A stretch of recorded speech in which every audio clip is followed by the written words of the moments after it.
ఇంకా అది September October కూడా దాకా పొడిగించే పరిస్థితిలో ఉంది. 50% సేల్స్ కూడా జరగలేదు.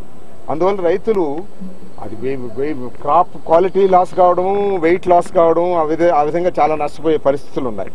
అందువల్ల పోయిన సంవత్సరం వచ్చిన రేట్లో సగం రేటు కూడా రావడం లేదు. ఇప్పుడు అందుకనే రైతులు ఇంత దూరం రావాల్సి వచ్చింది. ఇప్పుడు ప్రకాశం, నెల్లూరు జిల్లా రైతులు ఇంత మిగతా ప్రాంతాల నుంచి కూడా వచ్చి ఇక్కడ కనీసం మా మొర ఆలకించండి అని పార్లమెంట్ సభ్యుల ద్వారా మరి ఆర్థిక శాఖ మంత్రుల్ని, అలాగే ఉదయం వ్యవసాయ శాఖ మంత్రుల్ని, ఇప్పుడు ఈరోజు వీలుంటే నిర్మలా సీతారామన్ గారిని, కామర్స్ మినిస్టర్ గారిని కూడా కలిసి నివేదించాలని అనుకుంటున్నాము.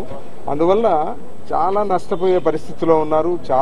అందుకనే ఇంక గత్యంతరం లేక ఇప్పుడు సూసైడ్ చేసుకుంటున్నారు అంటే, ఆత్మహత్యలు చేసుకుంటున్నారంటే ఇంక ఎలాంటి గత్యంతరం లేక చేసుకునే పరిస్థితే కదా. అందువల్ల ఫార్మర్స్ చాలా అన్యాయ పరిస్థితిలో ఉన్నారు. వారిని ఏ విధైనా సరే మరి రాష్ట్ర ప్రభుత్వం, కేంద్ర ప్రభుత్వం రెండూ కలిసి మరి ఎస్టీసీని దింపుతారా, టొబాకో బోర్డు చేత చేయిస్తారా? మీరు తీరా కొన్న తర్వాత అందరికీ లాభాలే వస్తున్నాయి. మొదట్లో కొనేటప్పుడు చాలా డిస్ట్రెస్ సేల్స్ ఉన్నాయి, కానీ కొన్న తర్వాత అందరూ లాభదాయకంగానే ఉంది వాళ్ళ పరిస్థితులందరూ. అందువల్ల తప్పనిసరిగా ఇప్పుడు టొబాకో బోర్డు దగ్గర, రైతుల దగ్గర వసూలు చేసినటువంటి పెనాల్టీస్ కానివ్వండి, మిగతా దాదాపు 400-500 కోట్ల రూపాయలు ఉన్నట్లుగా ఉంది. అది పెట్టైనా ఫార్మర్స్ రెస్క్యూకి రావచ్చు, అలాగే ఎస్టీసీ రావచ్చు. గత కొన్ని సంవత్సరాల్లో 4-5 పర్యాయములు ఎస్టీసీ కూడా కొనుగోలు చేసి దాని మీద కూడా లబ్ధి పొందిన పరిస్థితులు ఉన్నాయి. అందువల్ల టొబాకో బోర్డు కొన్నా, ఎస్టీసీ కొన్నా కూడా దాని లాభదాయకంగా ఉంటుంది తప్ప నష్టం ఏముండదు. కాకపోతే సరైన టైంలో రైతులను ఆదుకున్న పరిస్థితులు ఏర్పడతాయి. కాబట్టి తప్పనిసరిగా మీరు ఆ విధంగా సహాయం చేయాలని ఉదయం మంత్రి గారికి చెప్పాము.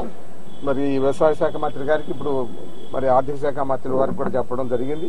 నిర్మలా సీతారామన్ గారు వారు అక్కడ గత నెలలో అందరిని పిలిచి, బయర్స్ అందరిని పిలిచి చెప్పడం జరిగింది.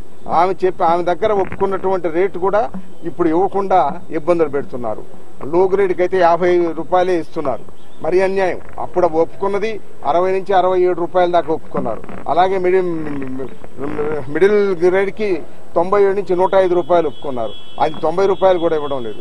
ఆ విధంగా రైతులు నానా ఇబ్బందులు పెడుతున్నటువంటి పరిస్థితులు ఉన్నారు.